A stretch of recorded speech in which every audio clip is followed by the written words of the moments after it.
Sagen, it is true that when we met, I think we clicked. Definitely. I think we have a deep respect for each other's work, which is always a good starting point when you get to know people, of course. I appreciate that you and Scott took the time to get here to Copenhagen for our It's a great event. Yeah. We just spoke to Diego. He was the one that brought us together because he's invested both in Focus Switch as well as in Tilia Labs Phoenix, right? Yep. We don't want to talk about Phoenix today, but Phoenix is an imposition tool that is really all the things that he talks about automating and creating his business more valuable. That is due to your software.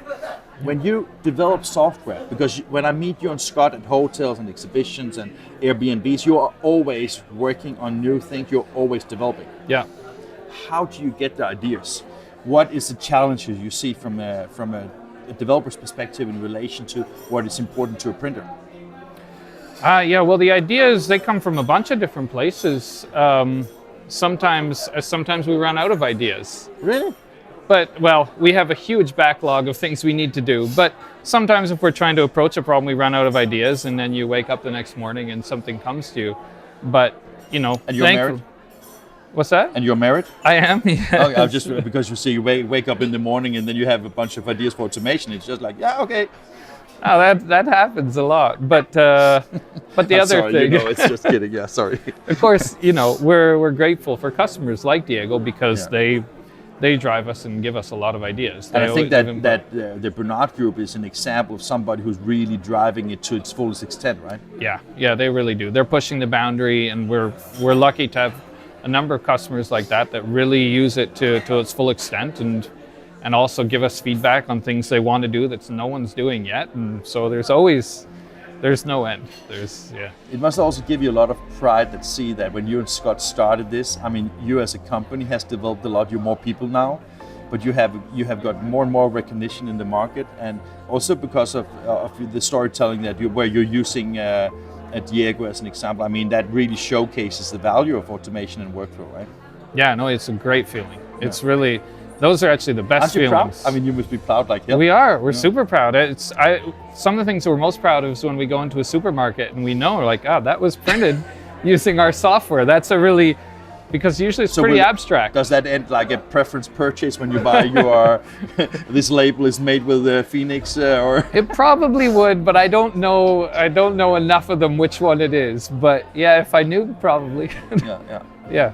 And one of the things that I've been both writing and talking about when we talk about Tilia Labs, I think that you are an interesting company because you are a new breed in the sense that you're based out of Toronto.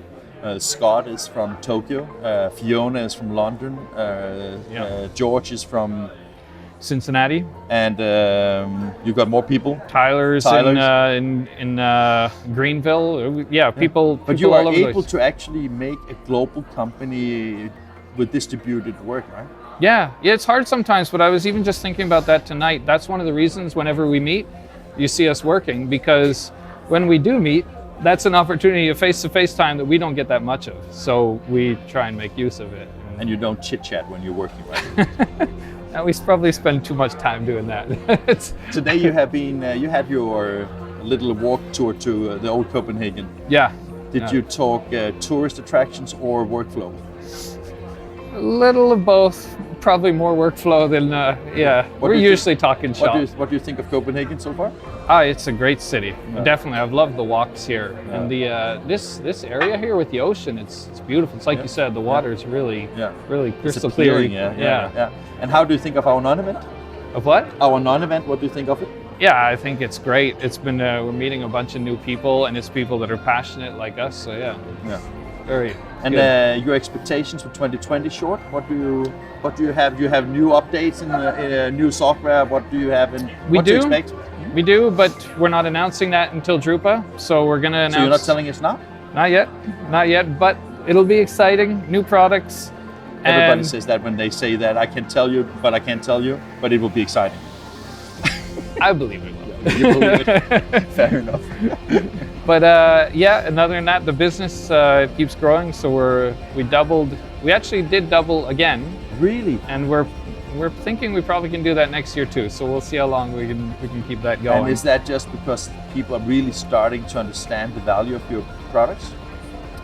Yeah, I think it's kind of, we did more trade shows and more just actually going to customers than we've ever done this year, and it's been growing like crazy. So yeah, Congratulations. Thank you. I really appreciate it on your behalf. So yeah, well, me too, because you know, you've helped us with that. The videos we've done together have definitely, you know, the initial video we did with Bernard Group, we've really used that a lot. It helps our brand a lot. So thank you for your support, and I appreciate your time here in Copenhagen. I know it took time and cost money to get here, so thank you very much. good to be here.